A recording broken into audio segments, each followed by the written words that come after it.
ख्रिस्तात प्रेमी सलाम. मी प्रभू येशू ख्रिस्ताचा दास पास्टर अंकास एम पाडवी आपल्या सर्वांचे पुन्हा एकदा देवाच्या वचनामध्ये ऑनलाईनच्या माध्यमाच्याद्वारे स्वागत करतो.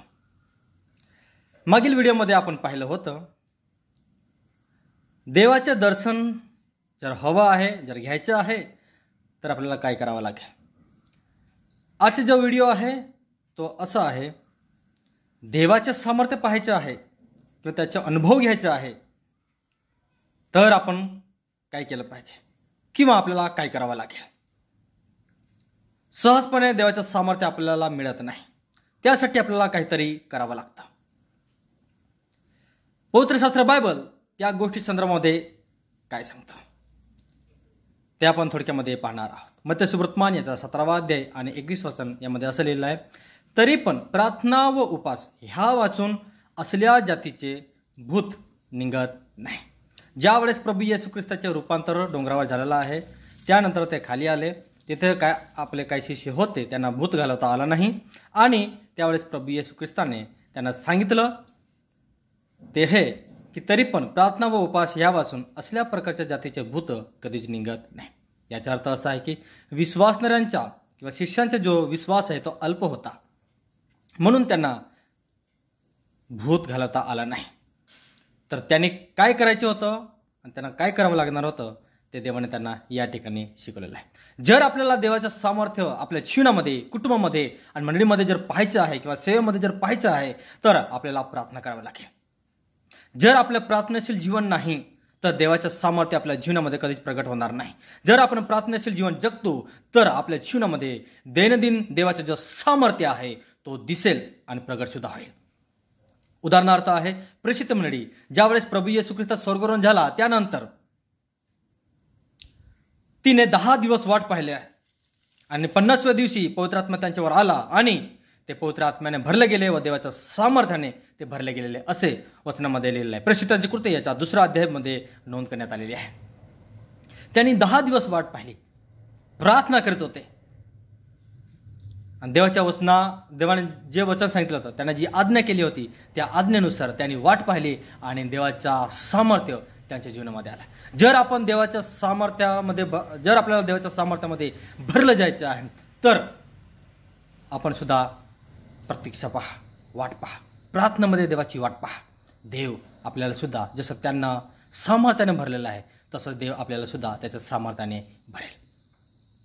तसंच प्रेषित मंडळी आहे, त्या मंडळांमध्ये सुद्धा अद्भुत कार्य घडलेलं आहे. ज्यावेळेस पेत्र जेलमध्ये होता त्यावेळेस पेत्र आपल्या मित्र कंपनीकडे गेला आहे. ते मित्र कंपनी कोण होते तर जे ख्रिस्ती होते, जे विश्वासणारे होते, ते जे एकत्र मिळून प्रार्थना करत होते,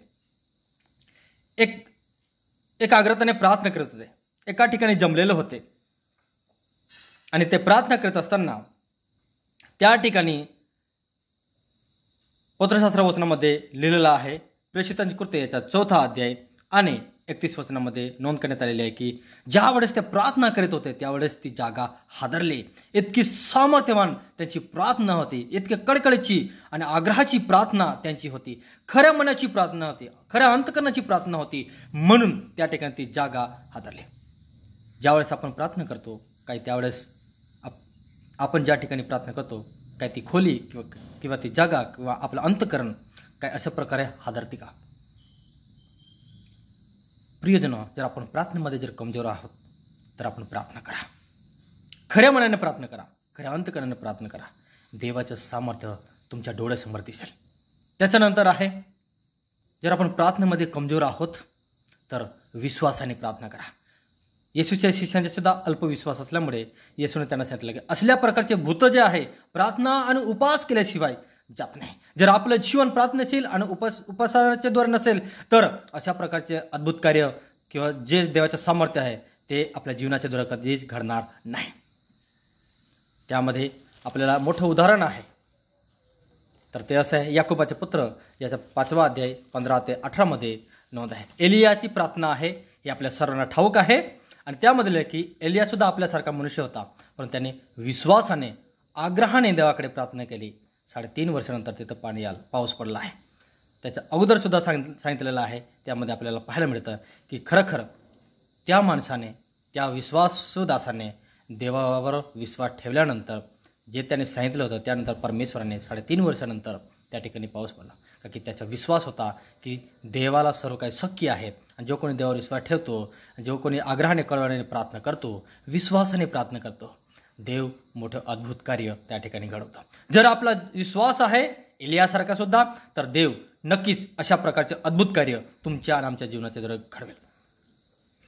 तर त्यासाठी काय करावं लागणार आहे? परमेश्वराच्या चरणापाशी असा, देवाच्या सानिध्यामध्ये असा, देवाच्या सानिध्यामध्ये वेळ घालवा, प्रार्थना करा, देवासंगती बोला. देव तुमच्या आणि आमच्या संगती बोलेल. जर आपल्याकडे वेळ नाही तर देवाकडे सुद्धा आपल्यासाठी वेळ नाही. जर आपल्याकडे देवासाठी वेळ आहे तर देव सदैव अवेलेबल आहे आपल्याकडे, आपल्यासाठी तो सदैव अवेलेबल आहे. जेव्हा आपण प्रार्थना करू तेव्हा तो आपल्या प्रार्थनेकडे कान लावेल आणि आपली प्रार्थना ऐकून आपल्या प्रार्थनेचे उत्तर देईल. माझ्या प्रियजनांनो, जर आपण प्रार्थनेमध्ये कमजोर आहोत तर प्रार्थना करा, पुन्हा उभे राहा, उठा. देव त्याच्या सामर्थ्य तुम्हाला आणि आमच्या जीवनामध्ये तो करेल किंवा दाखवेल आणि त्याच्या सामर्थ्याने तो आपल्याला भरून देईल. तुमची प्रार्थना ही 1 मिनिटाची का नसो, 5 मिनिटाची का नसो, 10, अर्धा तास, 1 तास, 2 तास, 3 तास, 4 तास, 5 तास, परंतु ती प्रार्थना जर देवाच्या आज्ञेप्रमाणे आहे, खऱ्या अंतकरणाने आहे, खऱ्या मनाने आहे, खऱ्या विश्वासाने आहे, तर देवाचे अद्भुत कार्य देव तुमच्या जीवनामध्ये करेल, मंडळीमध्ये करेल, कुटुंबामध्ये करेल. आज देव आपल्याला सुद्धा सांगतो आहे, प्रार्थना करा. जसं त्याने शिष्याने सांगितलं तसं आपल्याला सुद्धा सांगतो, प्रार्थना करा.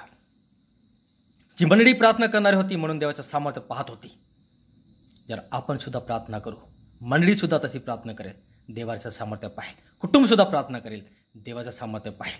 व्यक्तिगतरित्या आपण प्रार्थना करू, देवाचं सामर्थ्य आपल्या जीवनामध्ये दिसेल. माझ्या प्रियजनांनो, जर आपण प्रार्थनेमध्ये कमजोर आहोत तर प्रार्थना करा. देव त्याच्या सामर्थ्याने तुम्हाला भरून काढेल आणि त्याच्या सामर्थ्याच्याद्वारे तुमच्या जीवनामध्ये अद्भुत कार्य करेल. प्रार्थना करा व देवाचं दर्शन घ्या.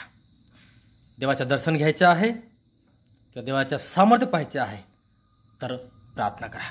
या आपण प्रार्थना करूया, प्रार्थनेशील जीवन आपल्याला बनवूया. देव तुमच्याद्वारे, माझ्याद्वारे, मंडळीच्याद्वारे अद्भुत कार्य करेल. देवबाप आलेल्या वचनाच्याद्वारे आपल्या सर्वांना आशीर्वाद देव.